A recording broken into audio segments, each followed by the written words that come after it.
धनबाद जिले के झरिया में अपराधियों के खिलाफ पुलिस एक्शन में नजर आ रही है। इसी क्रम में पुलिस ने जामाडोबा बाजार में घूम रहे एक युवक को देसी पिस्टल के साथ गिरफ्तार कर लिया। इस मामले को लेकर डीएसपी आशुतोष कुमार सत्यम ने प्रेस वार्ता की और कहा कि सूचना मिलते ही पुलिस ने युवक की तलाशी ली और तलाशी के दौरान युवक के पास से देसी पिस्टल बरामद हुआ।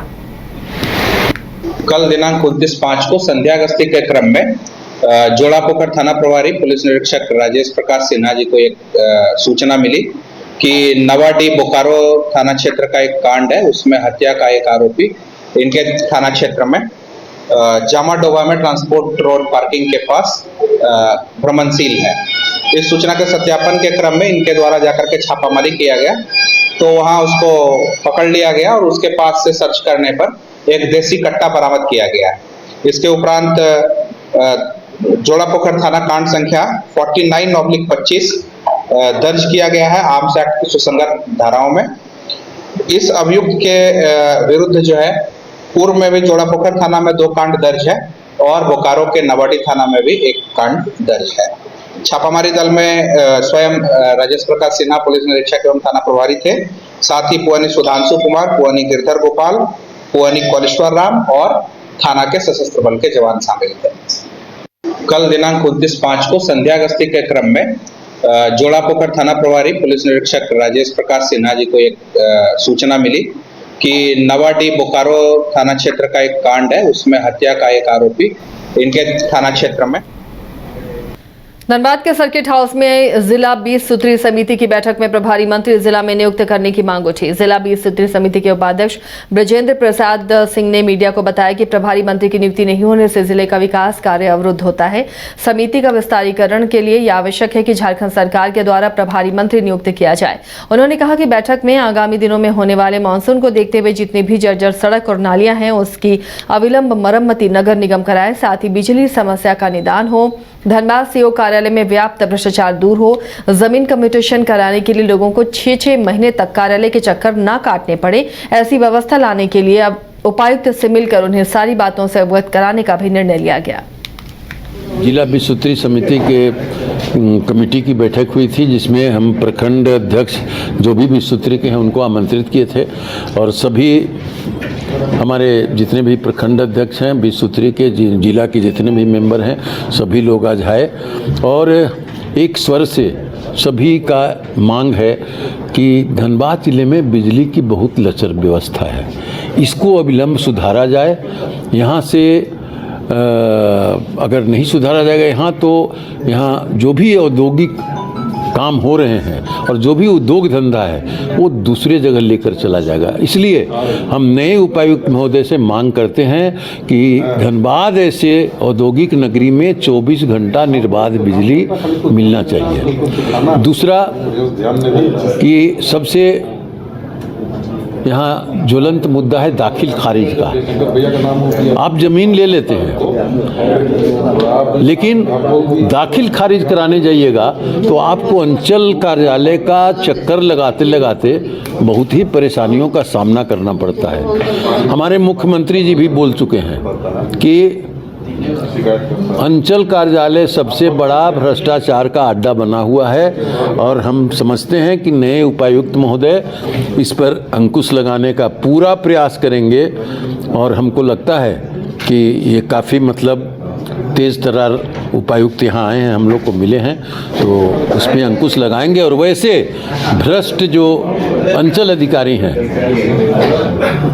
उनको भ्रष्टाचार के आरोप में हटाने का भी काम करेंगे। तीसरा, बरसात के पहले नगर निगम से हम मांग करते हैं कि यहाँ जितनी भी सड़कें हैं, नाला है, नाली है, सबको मरम्मत किया जाए ताकि भविष्य में जो आने वाले समय में जो मानसून है, मानसून में है कि जनता को दिक्कत नहीं हो सके। जिला 20 सूत्री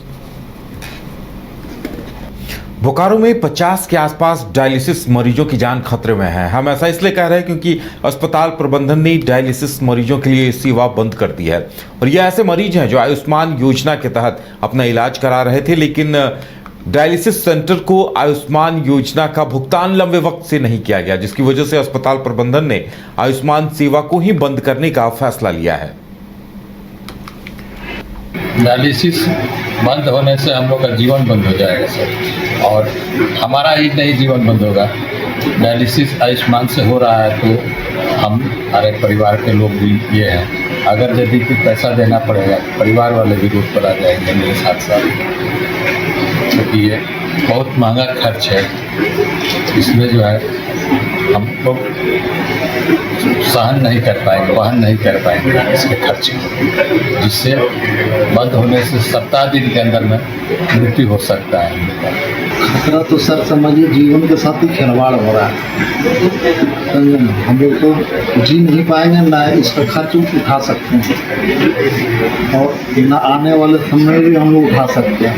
गरीब आदमी है, कहाँ से इसका खर्च उठा पाएंगे? 30,000 रुपये महीना आएगा। हम लोग अब खुद गार्जियन हैं, कमाते हैं, घर चलाएं कि डायलिसिस करवाएं, समस्या यहाँ है। कितना खतरा हो सकता है आप लोगों की ज़िंदगी के साथ? बस समझिए डेट है, और क्या, जीवन खत्म। खतरा के सिवा क्या खतरा। तो आयुष्मान विभाग का जो यहाँ काम देखते हैं अभिजीत जी, उनसे मेरी बात हुई, और उनका कहना है कि जो बेटी डायग्नोस्टिक है जहाँ पे डायलिसिस चलता था, तो वहाँ पे कुछ वहाँ पे त्रुटि पाई गई थी, जिसकी जांच चल रही है, जिसके चलते उनका लगभग 14 महीने से पेमेंट नहीं मिला। और बाकी अन्य अस्पताल के बारे में यही है कि वो करीब 3-4 महीने से पेमेंट नहीं है। संभवतः नई सरकार बनी है तो कुछ अपडेट चल रहा है, और उम्मीद है कि बहुत जल्दी अपडेट हो जाने के बाद नया पोर्टल ये हो रहा है, उसमें सारा कुछ जब अप टू डेट हो जाएगा तो। सारठ में इन दिनों बिजली आपूर्ति लगातार 2 से 3 घंटों तक बाधित रह रही है, जिसकी वजह से बिजली उपभोक्ताओं को काफी परेशानियों का सामना करना पड़ रहा है। इस बढ़ती बिजली समस्या को लेकर सहायक अभियंता ने बताया कि बारिश और तूफान की वजह से कई जगहों पर पेड़ तार पर गिर रहे हैं। इसकी वजह से बिजली आपूर्ति प्रभावित हो रही है। आपूर्ति को बरकरार रखने के लिए बिजली तारों के समीप पेड़ों की टहनियों की कटाई का काम भी हो रहा है। इसके पहले सर ब्रेकर वाला जा चुका है। जो प्री मॉनसून ट्री कटिंग चल रहा है, इसमें होता क्या है कि बारिश से पहले जो बारिश में कुछ जो पेड़ तार के नजदीक आ जाते हैं, तो जब भी बारिश होती है तो तार नहीं सट जाता, जिसका ब्रेक डाउन हो जाता है। तो उन्हीं को हटाने के लिए जो है ना, अभी tree cutting, pre monsoon tree cutting चल रहा है। और साथ में जो भी है इस क्षेत्र के जो भी लोग हैं, सबसे अनुरोध है कि बारिश में उसको कहीं पर तार गिरे तो उसको सूचना जो है नजदीकी मिस्त्री या पावर हाउस में दे, ताकि उसको कोई छुए न, टच करे न कुछ करे, क्योंकि कभी उनमें करंट आ सकता है। तो कहीं भी तार गिरे तो पावर हाउस या जो भी नजदीकी मिस्त्री है उनको तुरंत सूचना दें। जो प्री मॉनसून ट्री कटिंग चल रहा है, इसमें होता क्या है कि बारिश से पहले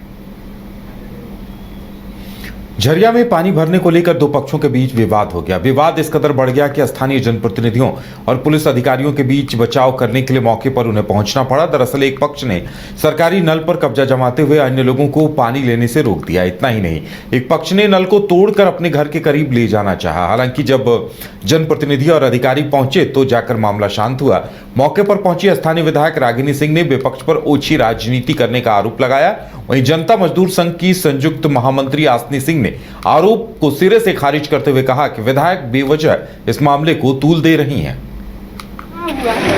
जाकर देखिए नीचे भुइयां पट्टी में जो गरीब परिवार हैं वो बहुत दिनों से तड़प रहे थे पानी के लिए, तो स्थानीय के सहयोग से पानी लगाया गया। पानी तो दुश्मन को भी पिलाया जाता है। इतनी छोटी मानसिकता, इतना ओछी राजनीति कोई कैसे कर सकता है, सोचने में भी बहुत शर्म आ रही है।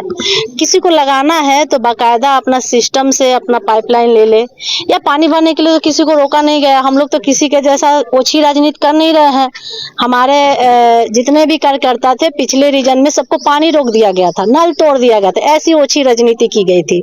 लेकिन आज के दिनों में हमारे राज्य में चाहे पक्ष हो विपक्ष हो, सभी लोग को पानी पीना पूरा अधिकार दिए हैं। और यहाँ जब सभी के सहयोग से इतने कठिनाई से पानी लगा है तो लोगों को हजम नहीं हो रहा है। हमारे विपक्ष के इशारे से यहाँ डिस्टर्ब करने का कि कैसे यहाँ पानी लोगों को मिल रहा है, कैसे झरिया विधानसभा में बहुत अच्छे तरीके से चल रहा है, बहुत अच्छा विकास हो रहा है। जो पानी से तड़प रहे थे उन्हें कैसे पानी मिल रहा है ये किसी को हजम नहीं हो रहा है। इसको लेकर मतलब नल को तोड़ने के लिए प्रयास किया गया। अब पानी लेना है तो कोई रोक नहीं रहा है, नया कनेक्शन लेना तो, लेकिन आप बीच में क्यों फोड़िएगा? फोड़ने वाला सिस्टम ये लोग शुरू से रखा, जिसका कारण है कि झरिया विधानसभा में हर जगह पानी की किल्लत है। क्योंकि झरिया में देखिए अभी तक हम लोग 4 महीना हो गए, अभी तक हम लोग लीकेज भरवा रहे हैं। देखिए मामला तो जिस तरह से बढ़ाया गया उस तरह से कोई मामला नहीं था। ये तो मेरे घर का, मेरे गांव का मामला था। 2 लोगों का आपस में लड़ाई था। वो भी 2 लोग कौन है, एक मामा एक भगीना है। इन लोग का आपसी बातचीत हो रहा था ये पानी को लेके। पहले भी जब ये पाइपलाइन हुआ था तो उस समय जो 5 लोग के सहमति से यहाँ सामने जो पाइप का कनेक्शन हुआ उसमें 4 लोग एकजुट थे, 1 लोग का विरोध था। तो सुना नहीं गया उस समय। ये लोग बोला कि तेरा घर में लगा दिए, तो उस समय नहीं सुना गया। तो वही इन लोग का लड़ाई आज भी है। जाकर देखिए नीचे भुइयां पट्टी में। सड़क सुरक्षा को लेकर ट्रैफिक प्रभारी के नेतृत्व में पलामू प्रमंडल के एनसीसी कैडेट्स ने लोगों को ट्रैफिक नियमों पालन करने को लेकर जागरूक किया। कड़कड़ाती धूप और लहरों के थप्पड़ों के बावजूद एनसीसी कैडेट्स का जज्बा देखने लायक था। एनसीसी कैडेट्स 2 पहिया वाहन चालकों से हेलमेट लगाने की गुजारिश कर रहे थे।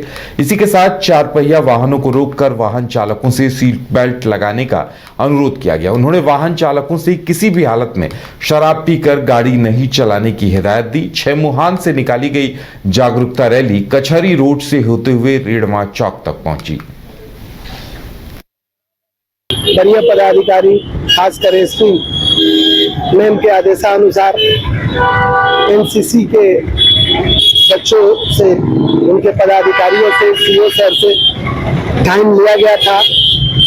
25 तारीख को जाकर उनसे आग्रह किया गया था तो उन्होंने इस आग्रह को मंजूर किया था और बोले थे कि हम लोग रहेंगे। करीब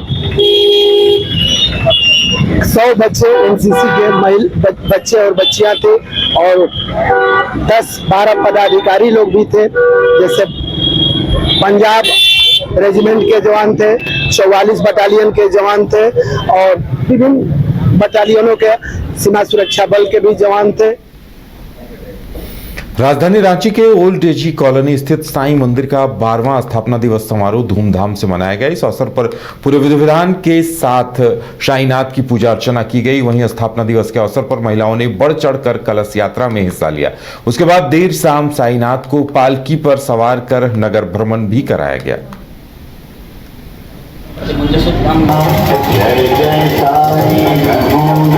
हम लोग का ये साल 12वां स्थापना दिवस मना है और हमें लगता है कि हर साल की भांति इस साल भी बहुत धूमधाम से मनाया गया है और हर साल जो है पब्लिक यहाँ बढ़ भी रहे हैं। आप उत्साह देख सकते हैं। रात का 8 बज रहा है, हम लोग सुबह 5:30 बजे से यहाँ पे लगे हुए हैं। पहले सुबह काकड़ आरती हुआ है।